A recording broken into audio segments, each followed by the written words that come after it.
citizens, friends, countrymen, it's an honor and a privilege to come to you on a very, very serious subject matter, a matter of life and death for all of us, in fact for the civilization that we are a part of. Covid-19, the coronavirus is spreading. It's coming to our country, it's coming to our continent. And there's panic on the one hand, but it is something that we can manage if we have the right information and do the right things. Now, let me thank leaders in government and elsewhere who have been making an effort, even in private sector. But what is frightening, which has led us to put together a coalition of civil society and media group to begin to bring you this kind of information as I'm about to share with you, is that there's a lot of misinformation and there is a lot of poor leadership being offered by those trying to help us solve this problem.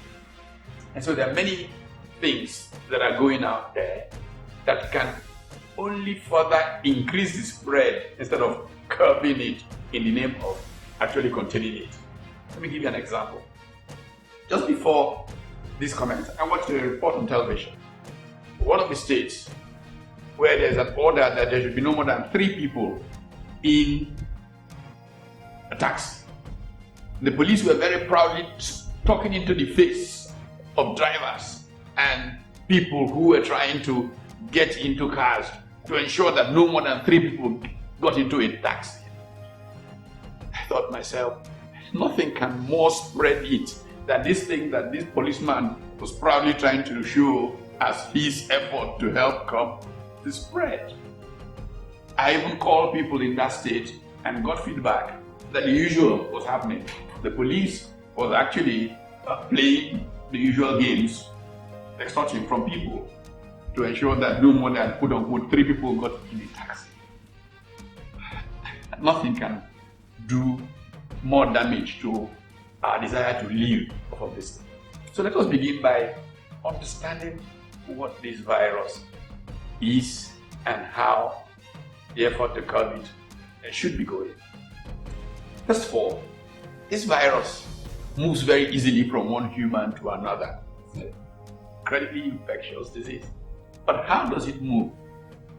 Well, it can go from one person who is infected, who has either coughed or some projection from inside of him, has hit a surface.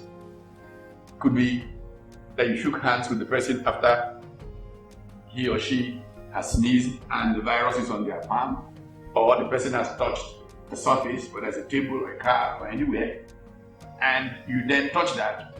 And as we do as human beings all the time, unconsciously touch our face. It then enters through our nose, our mouth, or our eyes and gets lodged in a problem area in our throat and then gets to do damage to our respiratory capacity. It's not a matter of 20 people or 50 people. Just even one-on-one contact can keep the spread going.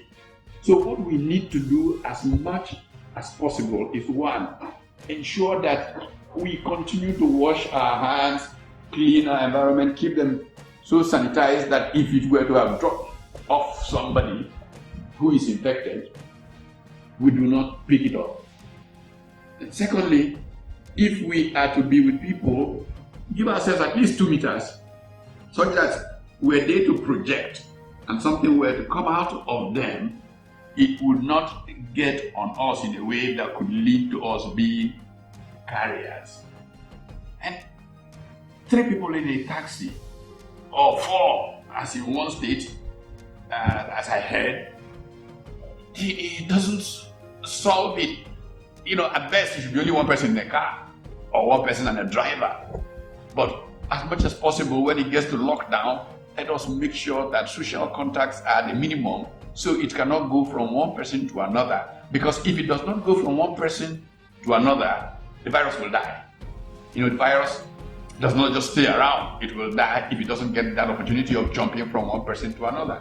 So what we need to do is to ensure that within a period of time that we prevent that opportunity from going from one person to another. This is the heart of the matter. Most critical is information about how it spreads. All of us need to be able to organize. What government needs to do is coordinate this information system that everybody really knows what is at stake and how they should behave during this season until the virus dies or stops being a threat to all of us. What are we using social media for? How can we create pyramids? We do network marketing and all of that. Can we create pyramids of properly informing others so that the base all the way has the right information? Anytime you do anything, please wash your hands properly with soap. It's more effective than anything else. If you don't have soap and water immediately, yes, use a sanitizer, but as soon as you can, wash your hands. That's where you should be going. Soap, water, a good pill, and wash your hands. And try and stay as far away as possible from somebody. And if you were to feel any, discomfort, you're getting a headache, you're beginning to cough, a dry cough, immediately isolate yourself so that another person doesn't possibly get infected from you. You're doing that person good, you're doing yourself good, you're doing all of society good so that we can survive this.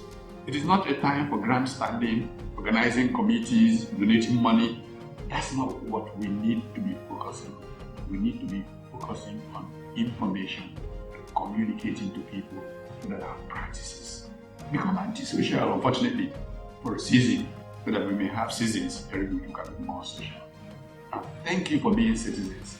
Thank you for saving your neighbor, for saving yourself. Let's keep talking to one another and informing others so that this coronavirus will not get the better of us. On behalf of the Center for Values in Leadership and a coalition of media and civil society organizations deeply interested in your well-being, please stay safe. We'll be listening. God bless us all. Stay safe.